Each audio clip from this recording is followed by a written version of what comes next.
अशोकजी ब्राह्मण कुटुंबातील होते. त्यांचे आजोबा आणि वडील वेदपुराण स्मरण करायचे. शासकीय नोकरी मिळाल्याने अशोकजी यांची वेगळी दिशा होती.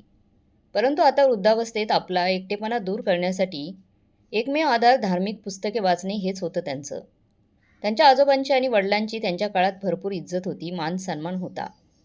परंतु अशोकजी यांच्या मुलांच्या उज्ज्वल भविष्यासाठी त्यांनी गाव सोडले होते आणि शहरात स्थायिक झाले होते.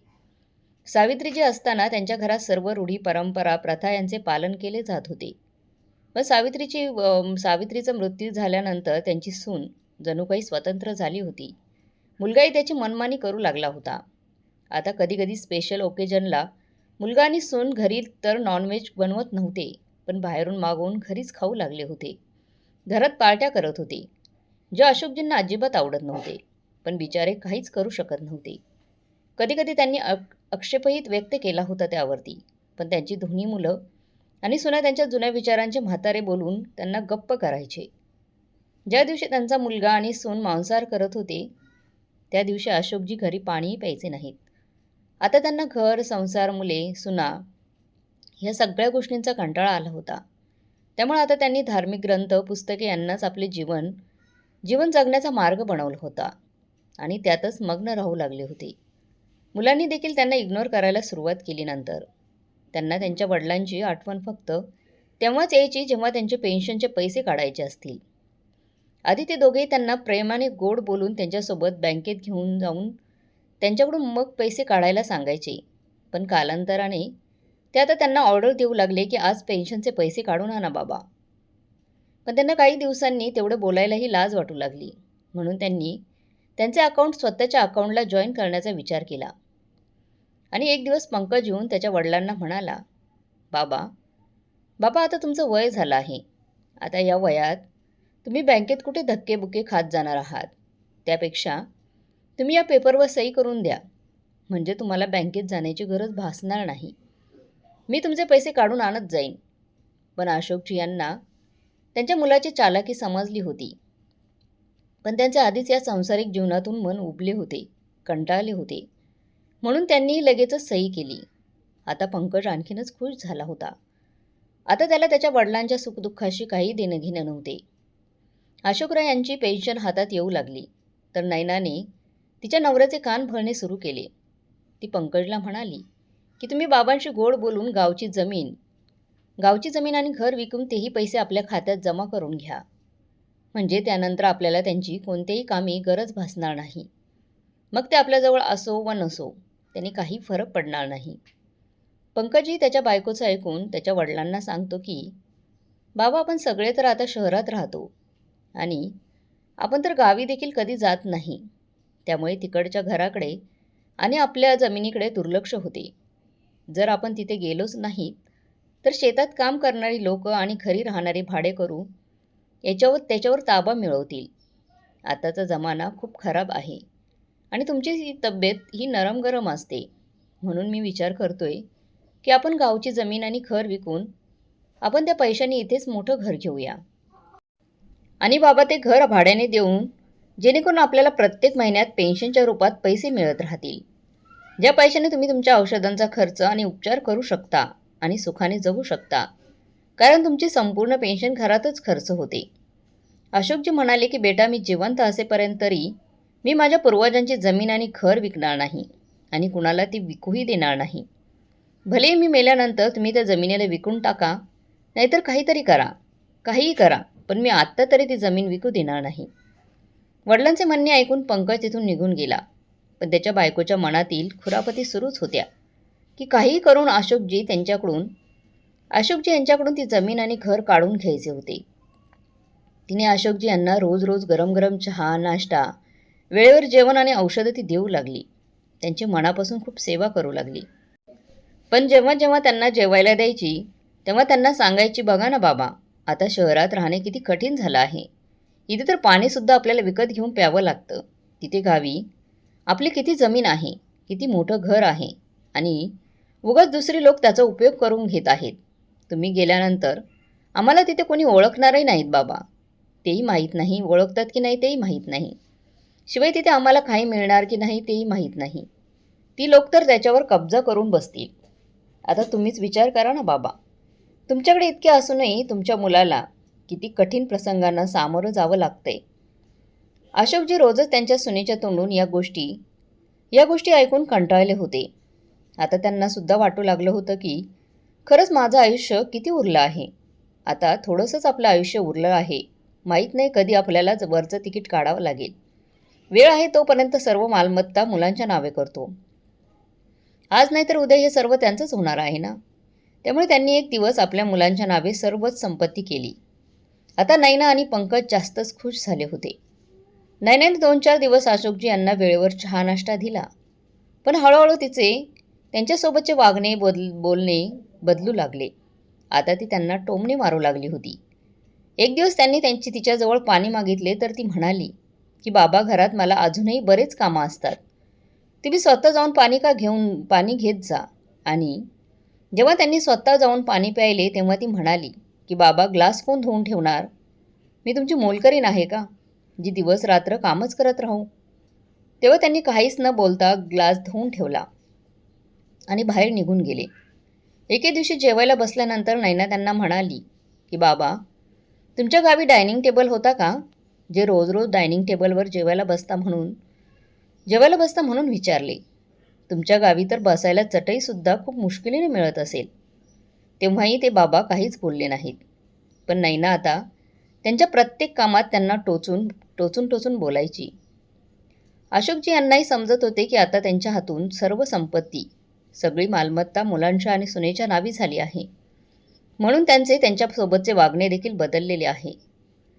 सावित्री म्हणजे त्यांचीच पत्नी गेल्यानंतर ते आतून आधीच तुटले होते, एकाकी पडले होते. आणि आता मुलांच्या अशा वागण्याने ते आजारी राहू लागले होते. नैनेने तरी त्यांच्या बाहेरच्या गार्डनमध्ये बागकाम करायला सांगितले त्यांना. बागेत काम करून ताजी हवा मिळाल्यानंतर अशोकजींना आनंद वाटू लागला. आणि पाहता पाहता त्यांच्या बागेत अधिक फुले उमलू लागली. नैनाचे शेजारी तिच्या बागेचं खूप कौतुक करायचे आणि नैनाला विचारायचे की तिने बागकाम कोणाला दिलं आहे. तर ती म्हणाली की तिचे सासरे रिकामीच असतात ना, तर तेच सांभाळतात बागकाम. त्यावर शेजारी म्हणाली, नैना, मी तुला 10,000 रुपये देते. उद्यापासून तू तुझ्या सासऱ्यांना माझ्या बागेत काम करायला पाठव ना. नैना म्हणाली, फक्त 10,000 रुपये? बागेत किती काम असतं हे जो करतो त्यालाच माहीत असतं. 15,000 रुपये दिले तरच मी पाठवीन बाबांना. शेजारी म्हणाली, ठीक आहे, पाठव त्यांना. तिने तिच्याकडून 15,000 रुपये घेतले आणि तिच्या सासऱ्यांना तिच्या घरी बागकाम करायला पाठवून दिले. अशोकजींना वाटले, जसे मी माझ्या घरात काम करत आहे तसे आजूबाजूलाही तेच केल्याने काय फरक पडतो. ते 11 दिवस बागेत काम करत राहिले आणि त्यांची बाग हिरवीगार झाली. आता अशोकजींच्या बागकामाची चर्चा आजूबाजूच्या सर्व घरात सुरू झाली आणि नैना प्रत्येकाच्या घरातून पैसे गोळा करू लागली. कुठून 20,000 रुपये तर कुठून 10,000 रुपये घेऊन अशोकजींना त्यांच्या घरी बागकाम करण्यासाठी पाठवू लागली. पण तिने अशोकजींना पैसे घेण्याबाबत काहीही सांगितले नाही. नैनाने 4 घरातून आगाऊ पैसे घेतले होते आणि अशोकजींना त्यांच्या घरी काम करायला जायला सांगितले. पण आता अशोकजींनी स्पष्ट नकार दिला की सुनबाई, मी कोणाच्या घरी काम करायला जाऊ शकणार नाही. आता माझी तब्येत ठीक नसते. मला रोज ताप पण येतो, पण तरीही मी रोज औषधे घेऊन कामावर जात असतो, बागकाम करतो. पण आता मला हा त्रास सहन होत नाही. सासऱ्यांचे बोलणे ऐकून नैना चिडली. तिने चिमटा गरम करून त्यांना विचारले की बोल म्हाताऱ्या, काम करणार की नाही? नाहीतर या गरम चिमट्याने चटके देईन. पण खरंच त्यांची तब्येत बरी नव्हती म्हणून त्यांनी जाण्यास नकार दिला. नैनाने रागातच त्यांना गरम चिमट्याने चटके देणे सुरू केले. बिचारे अशोकजी वेदनेने ओरडत होते, पण तिला मात्र काहीच फरक पडत नव्हता. उलट ती रागातच त्यांना बोलत होती की म्हाताऱ्या 4 घरातून ॲडव्हान्स पैसे घेतले आहेत मी. जर तू कामावर गेला नाहीस तर मला ते पैसे परत करावे लागतील. सुनेचे अशा प्रकारचे बोलणे ऐकून ती आश्चर्यचकित झाली. म्हणजे याचा अर्थ सुनबाई पैशांसाठी मला दुसऱ्यांच्या घरी जबरदस्तीने बागकाम करायला पाठवत होती आणि मी समजत होतो की सुनबाई त्यांना मदत करत आहे. अशोकजी यांना सुनेच्या वागणुकीचा खूप राग आला होता. शिवाय तिचा मार आताच त्यांना सहन होत नव्हता. त्यांनी रडत त्यांचे काही कपडे आणि काही महत्त्वाचे सामान एका पिशवीत घातले आणि ते घर सोडून जाणारच की तितक्यात त्यांचा मुलगा ऑफिसवरून घरी परतला. बाहेर गेटवर दोघांची भेट झाली, परंतु मुलाने विचारलेही नाही की तुम्ही कुठे जात आहात, आणि अशोकजी यांनीही सांगितले नाही की ते कुठे जात आहेत. त्या दिवशी पंकजच्या ऑफिसमध्ये कुणीतरी त्याचा लाच घेतानाचा व्हिडिओ बनवला होता आणि तो व्हिडिओ पंकजला पाठवून त्याला ब्लॅकमेल करत होता. जर त्याने ती मागितलेली रक्कम त्याला दिली नाही तर तो व्हिडिओ त्याच्या बॉसला तो पाठवणार होता, ज्यामुळे त्याची नोकरी तर गेलीच असती, शिवाय जेलची हवा खावी लागली असती त्याला. हे सर्व कोण करत होतं माहीत नाही, म्हणून पंकज टेन्शनमध्ये होता. त्याच्यामुळे तो गुपचूप त्याच्या खोलीत जाऊन पडला. तर इकडे नैना मनोमन खुश झाली होती की म्हाताऱ्यापासून सुटका झाली. म्हातारा बरं झालं घरातून निघून गेला. पंकजने त्या दिवशी तिला काहीच सांगितले नाही आणि तो सरळ दुसऱ्या दिवशी ऑफिसला निघून गेला. तेव्हा तो अनोळखी माणसाने फोन करून 10,000 रुपये मागितले. पंकजला वाटले की 10,000 रुपयाने याचं तोंड बंद होईल, म्हणून त्याने 10,000 रुपये पाठवून दिले. पण आता तो अनोळखी माणूस वारंवार त्याच्याकडे कधी 10,000 तर कधी 20,000 रुपये मागू लागला. त्यामुळे मग पंकजने नाण्याने लोकांकडून ॲडव्हान्स घेतलेले पैसे त्या माणसाला देऊन टाकले. हळूहळू पंकज आणि नैनामध्ये वारंवार भांडणं होऊ लागली. ते एकमेकांवर चोरीचा आरोप लावू लागले. असे करता करता दोघेही कांगाल होऊ लागले. तर इकडे अशोकजी यांची तब्येत खराब असल्याने ते एका मंदिरासमोर जाऊन बसले असताना ते बेशुद्ध पडले. ते एका इच्छापूर्ती मंदिर असल्याकारणाने तिथे बरीच भाविक येत होते. तिथे येणाऱ्या लोकांनी जेव्हा अशोकजी यांना पाहिले तर एकच गोंधळ उडाला. त्यात एक डॉक्टरही होता. त्याचं नाव अश्विन होते. त्याने चेक करताच त्याला समजले की ते खूप अशक्त झाले आहेत, म्हणून ते बेशुद्ध झाले आहेत. त्याने ताबडतोब त्याच्या हॉस्पिटलमध्ये फोन करून ॲम्ब्युलन्स मागवली आणि त्यांना हॉस्पिटलमध्ये ॲडमिट केले. उपचारानंतर 2 दिवसांनी त्यांना शुद्ध आली. तेव्हा त्यांनी स्वतःला हॉस्पिटलच्या बेडवर पाहिले. त्यांनी आसपास विचारलं की मी इथे कसा आलो. तेव्हा तिथल्या नर्सने सांगितले की तुम्ही एका मंदिराबाहेर बेशुद्ध अवस्थेत दिसले.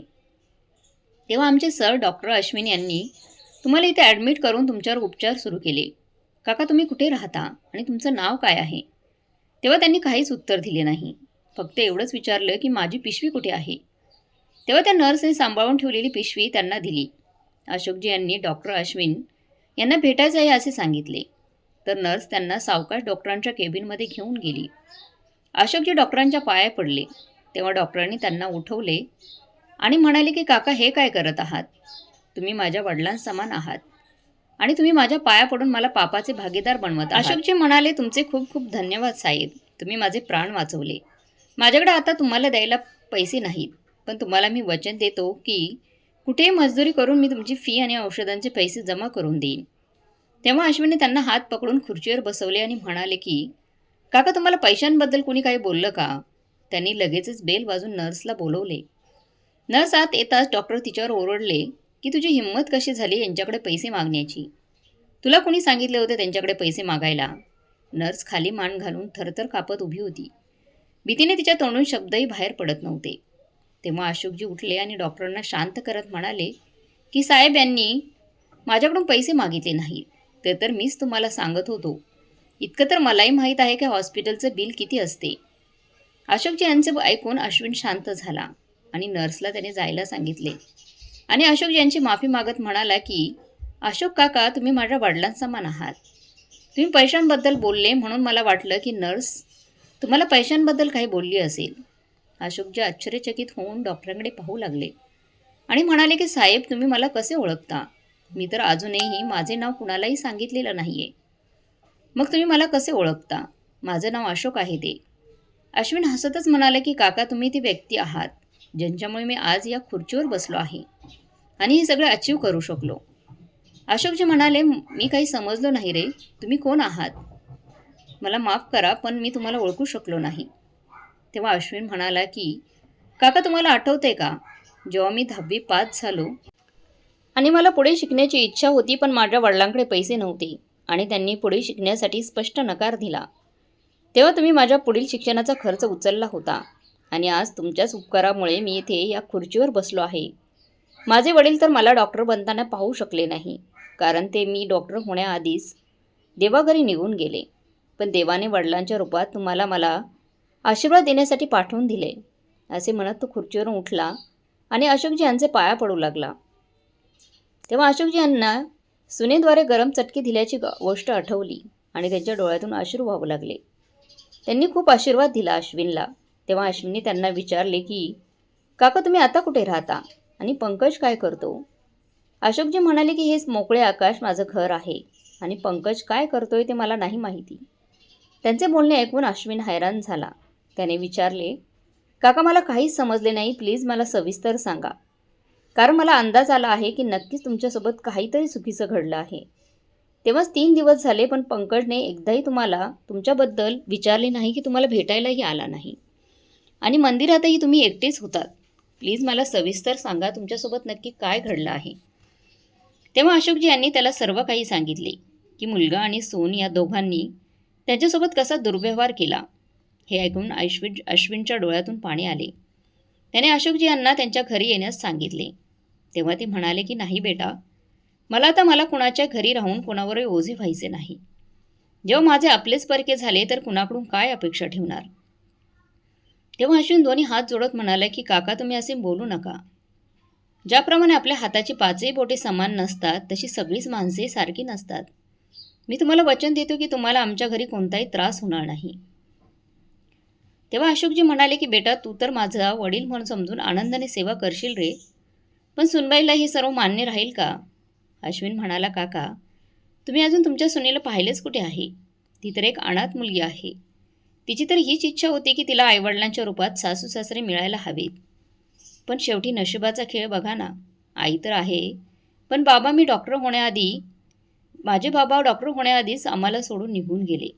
जर तुम्ही माझ्यासोबत आमच्या घरी आलात आणि आमच्यासोबत राहिलात तर सगळ्यात जास्त आनंद तुमची सून शीतलला होईल, कारण तिला आईवडिलांचं प्रेम काय असते हे जाणून घेण्याची खूप इच्छा आहे. पण त्या बिचारीला अजूनही वडिलांचं प्रेम मिळालं नाही. जर तुम्ही तिला वडिलांच्या रूपात भेटलात तर तिच्यापेक्षा जास्त आनंद कुणालाही होणार नाही. आता अश्विनचे बोलणे ऐकून अशोकजी निश्चिंत झाले होते की अश्विनच्या घरी त्यांचा पूर्ण सन्मान होईल, म्हणून ते त्याच्या घरी जायला तयार झाले. आता अशोकजी घरी पोहोचण्याआधी अश्विनने घरी फोन करून शीतलला सगळ्या गोष्टी समजावून सांगितल्या होत्या. इकडे अशोकजी यांना एका हॉटेलमध्ये घेऊन जाऊन खूप छान जेवण भरवले त्या अश्विनने. त्यांची चांगली तयारी करून नवीन कपडे घेऊन दिले. अशोकजी यांना असं वाटत होतं जणू काही माझं बालपण परत आलं आहे. त्या अश्विनच्या कुटुंबाला भेटण्यासाठी खूप उत्सुक होते. संध्याकाळी अश्विन अशोकजी यांना घेऊन आपल्या घरी गेला. अशोकजींनी पाहिले की अश्विनचे घर पूर्णपणे सजवले होते. दाराजवळ दिवे लावले होते आणि चारही बाजूंनी अगरबत्तीचा सुगंध पसरला होता. अश्विनची आई कौशल्याची पूजा करण्यासाठी बसल्या होत्या. त्याच वेळेस अश्विनची कार दारात येऊन थांबली. अश्विनची मुले पप्पा आले, आजोबा आले म्हणत बाहेर आली. एका मुलाने पप्पांना तर एका मुलाने अशोकजी यांना पकडले आणि आत घेऊन गेले. दारातच शीतल आरतीची थाळी घेऊन उभी होती. तिने अशोकजी यांची आरती उतरवली. त्यांना चंदन आणि तांदळाचा टिका लावला आणि त्यांच्यासोबतच सोनू आणि मोनू दोन्ही मुलांनाही टिका लावला. तर मुलंही खूप खुश झाली. सगळ्या लोकांनी घराच्या आत प्रवेश केला. अशोकजी यांनी जसा अश्विनच्या घरात हॉलमध्ये प्रवेश केला त्यांना असं वाटत होतं जसं काही मी स्वर्गात आलो आहे. त्यांनी हॉल अशा पद्धतीने सजवला होता की त्याची सुंदरता खरोखरच बघण्यासारखी होती. कौशल्याची पूजा करून सगळ्यांसाठी प्रसाद देण्यासाठी बाहेर आल्या. अशोकजी यांना बऱ्याच वर्षानंतर पाहिले होते म्हणून त्यांना ती ओळखू शकली नाही. मग थोडा वेळ इकडच्या तिकडचा गप्पा मारून सगळी लोक जेवण्यासाठी डायनिंग टेबलवर बसले. डायनिंग टेबलवर बसत अशोकजी यांना त्यांच्या सुनेद्वारे बोललेले शब्द अचानक आठवले. तेव्हाही त्यांच्या डोळ्यातून अश्रू वाहू लागले. तेव्हा कौशल्याजींनी विचारले काय झालं भाऊ, आमच्या सेवेत काही कमी राहिली का? अशोकजी म्हणाले नाही हो ताई, काही जुन्या गोष्टी अचानक आठवल्या. कौशल्याजी म्हणाल्या भाऊ जुन्या गोष्टी विसरून आता पुढे जाणे हेच आयुष्य आहे. आता तुम्ही तुमच्या भूतकाळाबद्दल अजिबात विचार करू नका. मग बघा तुमचे जीवन किती आनंदाने भरून जाईल. कौशल्याजींचे ते शब्द अशोकजींसाठी संजीवनीसारखे ठरले. त्यानंतर त्यांनी आपल्या मुलाच्या आणि सुनेच्या त्या कटू आणि शब्दांचा प्रभाव आपल्यावर पडू दिला नाही. आता अशोकजींना अश्विनच्या मुलांसोबत खेळण्यात मजा यायची आणि उरलेल्या वेळेत ते धार्मिक पुस्तकं वाचायची आणि जातीने पंडित असल्याने लोकांना चांगल्या चांगल्या गोष्टी ते सांगायचे. आता सकाळ संध्याकाळ जवळच्या बागेत ते जाऊ लागले. हळूहळू त्यांना तिथे त्यांच्याच वयाचे अनेक मित्र भेटू लागले. अशोकजींनी त्यांच्या मित्राला सांगितले की त्यांचे आजोबा आणि वडील लोकांच्या घरी जाऊन पूजा अर्चे करत असत. पण सरकारी नोकरीत असल्यामुळे त्यांनी ही कामं सोडून दिली होती. मग त्यांच्या मित्रांनी सांगितले, मग आता तरी कुठे उशीर झाला आहे. तुम्ही तुमचे हे काम आत्ताही करू शकता. मग एक एक करून त्यांना त्यांच्या मित्रांच्या घरी कथापूजा करण्यासाठी बोलावू लागले. आता अशोकजी भगवंतांच्या भक्तीमध्ये इतके तल्लीन झाले होते की त्यांच्या मित्रांनी त्यांना भागवत कथा वाचण्यासाठी प्रोत्साहित केले. ते म्हणाले, बघा भाऊ, मी आधी कधीच भागवत कथा वाचली नाही, त्यामुळे आपण आपल्या घरापासूनच सुरुवात करू. त्यामुळे तुम्ही सर्वजण आमच्या घरी भागवत कथा ऐकण्यासाठी या आणि मी कुठे चुकलो असेल तर तुम्ही मला कळवा, म्हणजे मी त्यात सुधारणा करू शकेन. अशोकजींच्या सर्व मित्रांनी त्यांना धीर दिला की ते हे काम उत्तम प्रकारे करू शकतात. त्यामुळे अशोकजींनाही धीर आला. कुटुंब प्रमुख असल्याने त्यांनी प्रथम कौशल्याजी यांच्याशी याबाबत विचारणा केली तर त्यांनी लगेच होकार दिला. शीतलला विचारल्यावर ती खूप खुश झाली आणि अश्विनला विचारल्यावर तो म्हणाला, काका मला सामानाची यादी द्या. तुम्ही जे काही कराल ते अगदी योग्यच कराल. तुम्ही यादी कधीच काही चुकीचं केलं नाही, त्यामुळे आजही तुम्ही काही चूक करू शकत नाही. पण तुमच्या निर्णयाने मला खूप आनंद झाला आहे. घरातील सर्वांनी होकार दिल्यावर अशोकजीही दुप्पट उत्साहित झाले काम करण्यासाठी. आता ठरलेल्या तारखेला अश्विनच्या घरीच भागवत कथा सुरू झाली. अश्विनने 8 दिवसांची रजा घेतली होती आणि अशोकजींचे सर्व मित्र त्यांच्या कुटुंबासह आणि शेजारी भागवत कथा ऐकण्यासाठी त्यांच्या घरी येऊ लागले. अशोकजींनी कथा सांगितल्याप्रमाणे प्रत्येकाने त्यांची कथा खऱ्या भक्तिभावाने ऐकली. ज्यांनी त्यांची कथा ऐकली त्या प्रत्येकाने कोणत्या ना कोणत्या मार्गाने प्रगती केली. अनेकांची बिघडलेली कामे मार्गी लागली. अशोकजींच्या तोंडून निघालेल्या शब्दांवर सर्वांचा विश्वास वाढला, कारण अशोकजींनी कधीही चोरी किंवा चुकीच्या मार्गाने पैसे कमवले नव्हते. म्हणूनच त्यांनी तीच शिकवण दिली. तसेच त्यांच्याकडे आलेल्या लोकांनाही सांगितले. त्यांनी सुचवलेल्या मार्गाचा अवलंब केल्याने लोकांच्या स्वभावात आणि वागण्यात खरोखरच सकारात्मक बदल घडून आले. त्यामुळे देवानेही त्यांचे भलेच केले. आता हळूहळू अशोकजींची कीर्ती दूरवर पसरू लागली. त्यांना इतकी दक्षिणा मिळू लागली की त्यांना सांभाळता येत नव्हती. परंतु त्यांनी स्वतःवर पैसे खर्च केले नाहीत.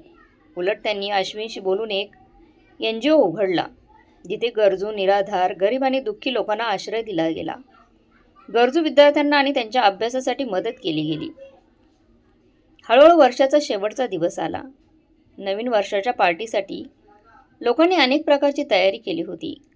काहींनी पिझ्झा पार्टी आयोजित केली होती, काहींनी दारू आणि चिकन पार्टी, तर काहींनी क्लबमध्ये पार्टी आयोजित केली होती. पण अशोकजींनी आपल्या एनजीओच्या अंगणात 151 दिवे लावून आणि चहूबाजूने दिवे लावून भागवत कथेचे गुणगान गाऊन नवीन वर्षाची तयारी केली होती. अशोकजींचा मुलगा आणि सुनई पार्टीमध्ये क्लबमध्ये गेले होते. तिथे पोलिसांची रेड पडली, कारण तिथे अवैध धंदे केले जात होते. तिथे असलेले अनेक जण जीव वाचवून पळून गेले, पण काही लोक पकडले गेले. त्यात अशोकजींचा मुलगा आणि सुनई होती. आता दोघांनीही पोलिसांच्या तावडीतून सुटण्याचा आटोकाट प्रयत्न केला. मात्र पोलिसांनी त्यांचे कोणतेही म्हणणे ऐकून घेतले नाही आणि त्यांना हातकडी घालून पोलीस ठाण्यात नेण्यास सुरुवात केली. यावेळी रस्त्याच्या पलीकडे अशोकजींची रॅली जात होती. लोक कथावाचक सुखदेव महाराज अशोकजींचा जय असा नारा देत जात होते. अशोकजी 4 घोड्यांनी सुसज्ज असलेल्या रथावर बसले होते. 4 जणांनी त्यांच्या डोक्यावर पिवळी चमकणारी चुनरी धरली होती आणि तिच्यावर फुलांचा वर्षाव होत होता. ट्रॅफिक जाममुळे अशोकजींचा मुलगा आणि सून त्यांना स्पष्टपणे बघू शकत होते. अशोकजी आपल्या रथावर बसून सर्वांना मार्गदर्शन करत होते की जो जसे पेरतो त्याला तसंच फळ मिळतं. सुखदुःखांची जोड प्रत्येकाच्या वाट्याला येते. मनुष्य त्याच्या कर्माने सुखी आणि दुःखी होतो. अशोकजींचे हे शब्द पंकज आणि नयनाच्या कानात घुमत होते. त्यांच्या मार्गदर्शनाने त्यांची चूक त्यांना लक्षात आली होती की प्रत्यक्षात त्यांच्याकडून किती मोठी चूक झाली आहे. त्यांच्यासोबत काही लोक बसले होते. त्यांनी सांगितले की हा सज्जन माणूस अत्यंत कुशल महात्मा आहे. त्यांनी सांगितलेला प्रत्येक शब्द आणि बरोबरच असतो. ज्या पद्धतीने त्यांनी लोकांना मार्गदर्शन केले आहे, लोकांनाही तसाच फायदा झाला आहे. त्यांचे नाव अशोक असे आहे. त्यांचे आपल्या मुलावर आणि सुनेवर त्यांच्या जीवापेक्षा जास्त प्रेम आहे. त्यांचा मुलगा आणि सून जोपर्यंत त्यांना जेवण भरवत नाहीत तोपर्यंत तेही जेवत नाहीत. आणि त्यांची सून इतकी सुसंस्कृत आहे की ती तिच्या वडिलांपेक्षाही जास्त तिच्या सासऱ्यांवर जास्त प्रेम करते. त्यांचे खूप प्रेमळ कुटुंब आहे. अशोकजींबद्दल म्हणजेच त्यांच्या वडिलांबद्दल हे सत्य लोकांच्या तोंडून ऐकून पंकज आणि नयनाचे डोळे शरमेने झुकले होते. त्यांना पोलीस ठाण्यात नेले असता पोलिसांनी त्यांना 2 पर्याय दिले. एक म्हणजे त्यांना गुन्ह्यासाठी 20 वर्षांची शिक्षा भोगावी लागेल किंवा दुसरी म्हणजे 20 लाख रुपये दंड जमा करून केस कायमची बंद करायची. पंकजने विचार केला, जर आम्हा दोघांना 20 वर्ष तुरुंगवास झाला तर आमची बदनामी होईल. शिवाय आम्ही तुरुंगात गेल्यानंतर मुलांची काळजी कोण घेणार? त्याला दुसरा पर्याय जास्त आवडला. त्याने त्याचे 60 लाखांचे राहते घर 50 लाखांना विकले आणि ती केस ती कायमची बंद केली. पंकजची तर सुटका झाली, पण त्याच्या अटकेची बातमी त्याच्या कंपनीपर्यंत पोहोचली. म्हणून त्याला त्याच्या कंपनीतून काढून टाकण्यात आले. नैनाई इकडे तिकडे काम शोधण्याचा प्रयत्न करत होती, पण कितीही प्रयत्न केले तरी तिला काम मिळत नव्हते. आता त्या दोघांनाही समजत होते की मुलांना खायला घालायचे की खोलीचे भाडे भरायचे की स्वतःचं पोट भरायचं. मग एक दिवस नैनाने पाहिले की तिचे सासरे अशोकजी यांचा फोटो वर्तमानपत्रात प्रसिद्ध झाला आहे आणि त्यांचे वर्णन 1500 कोटी रुपयांचे मालक म्हणून केले जात आहे, जे एक मोठे NGO चालवत आहेत. तिला वाटले, रडत रडत त्यांच्याकडे जाऊ आणि त्यांच्या पाया पडून त्यांची माफी मागू. बाबा कदाचित आपल्याला माफ करतील. तिने आपल्या पतीला हे सांगितल्यावर ते दोघेही आपल्या मुलांसह अशोकजी राहत असलेल्या NGOमध्ये पोहोचले. पण अशोकजी जी काही कामानिमित्त 3 दिवसांसाठी शहराबाहेर गेले होते, तिथल्या एका कर्मचाऱ्याने अशोकजींना कळवले की कोणीतरी गरजू दाम्पत्य आले आहे आणि त्यांना तुम्हाला भेटायचे होते. तेव्हा ते म्हणाले, मला भेटून काय कराल? त्यांना जे पाहिजे ते द्या आणि त्यांना राहण्यासाठी जागा हवी असेल तर तिथे कुठेतरी त्यांची व्यवस्था करा. कर्मचाऱ्यांनी तेच केले. अशोकजी 3 दिवसांनी परत आले तेव्हा NGOला जाण्याऐवजी त्या अश्विनच्या घरी गेले. प्रचंड थकव्यामुळे ते 4 दिवस घरीच होते. अश्विन NGOमध्ये जाऊन रोजचे रिपोर्ट घ्यायचा आणि अशोकजी फोनवर आपल्या कर्मचाऱ्यांशी बोलायचे आणि तिथली संपूर्ण चौकशी करायची. पण पंकज आणि नैना अशोकजींना भेटण्याच्या इच्छेने तिथे गेले होते, जेणेकरून त्यांना काही मदत मिळेल. ते दोघे रोज कर्मचाऱ्यांना अशोकजी म्हणजे त्यांचे वडील कधी येणार याबद्दल विचारायचे. कर्मचारी, तुम्हाला काही उणीव असेल तर मला कळवा, मी सर्वतोपरी प्रयत्न करेन असे सांगून त्यांना शांत करायचे. तर ते दोघे गप्प बसायचे. जेव्हा अशोकजी यांनी NGOमध्ये 3-4 दिवसानंतर पाऊल ठेवले तेव्हा टाळ्यांच्या गजरात त्यांचे स्वागत करण्यात आले. अशोकजींनी सर्वांना शांत बसण्यास सांगितले. तेव्हा कर्मचाऱ्यांनी त्यांना सांगितले की एक जोडपे आहे, ते तुम्हाला भेटण्याचा हट्ट करत आहे. अशोकजींनी त्यांना त्यांच्याकडे पाठवण्यास सांगितले. पंकज आणि नैनाने त्यांच्या वडिलांकडे धावत जाऊन त्यांच्या पाया पडले आणि रडत त्यांची माफी मागू लागले. अशोकजी म्हणाले, बघा, माझ्यासाठी सर्व लोक समान आहेत. तुम्हा लोकांना माझ्या पाया पडण्याची काहीच गरज नाही आहे. तुम्ही लोक तुमची इच्छा असेल तोपर्यंत राहा आणि मुलांचा प्रश्न आहे तर आम्ही एक शाळाही उघडली आहे. तिथे मुलांना मोफत शिक्षण दिले जाते. तुमची इच्छा असेल तर तुम्ही तुमच्या मुलांना तिथे शिक्षण देऊ शकता. नाहीतर जग खूप मोठं आहे, तुम्ही जाऊ शकता. पंकज म्हणाला, बाबा, तुम्ही आमच्यास असे परक्यासारखे का बोलत आहात? बाबा म्हणाले, बाबा, आम्हाला माफ करा. तेव्हा अशोकजी म्हणाले, तुला माझ्याकडून काय हवं आहे? तेव्हा पंकजने अशोकजींना त्या रात्री घडलेली सर्व हकीकत सांगितली. घर विकल्याबद्दलही सांगितले. अशोकजी हसले आणि म्हणाले, बेटा, हे वाक्य ज्याने केले आहे ते योग्यच केले आहे की जे जसे पेरतो तसंच त्याला फळ मिळतं. तू बाबूल पेरला होतास, मग तो आंबे खाण्याची इच्छा कशी करू शकतोस? एक माणुसकीचे नाते म्हणून मी तुला इथे राहण्याची आणि जेवण्याची व्यवस्था करू शकतो आणि तुमच्या मुलांना मूलभूत शिक्षण देऊ शकतो. मी तुमच्यासाठी आणखी काही करू शकत नाही. आणि हो, मला एक सल्ला द्यायचा आहे, तो विनामूल्य आहे. घ्यायचा असेल तर घ्या, नाहीतर काही हरकत नाही. इथून जेवण करून तुम्ही दोघेही बाहेर जाऊन पैसे कमावून स्वतःचे घर घेऊ शकता. पण तुमच्या घराप्रमाणे आमच्याकडे महागडे जेवणाचे डायनिंग टेबल तर नाही. पण हो, जमिनीवर बसूनही आम्ही प्रेमाने पोट भरून जेवण देतो. तुम्हाला मान्य करायचं असेल तर मान्य करा. पुढे तुमची इच्छा. असे सांगून अशोकजी तिथून उठले आणि स्वयंपाकघराकडे निघाले. तिकडे जाऊन पाहू लागले की कोणत्या सामग्रीची आवश्यकता तर नाही ना. ते दोघे अशोकजींना खूप आत्मविश्वासाने आणि त्यांना रुबाबात फिरताना पाहून ते आश्चर्यचकित झाले होते. आता मात्र त्यांच्याकडे पश्चाताप करण्याव्यतिरिक्त काहीही उरलं नव्हतं.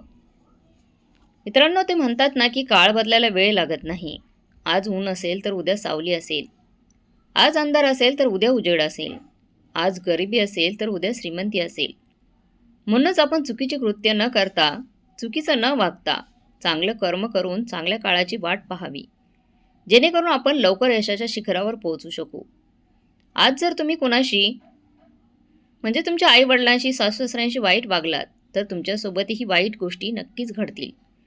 त्याचप्रमाणे जर तुम्ही कोणाचे चांगले केले असेल तर तुमच्यासोबतही नक्कीच चांगलं होईल. म्हणूनच सत्कर्म करत राहा. फळ देणारा देव आहे.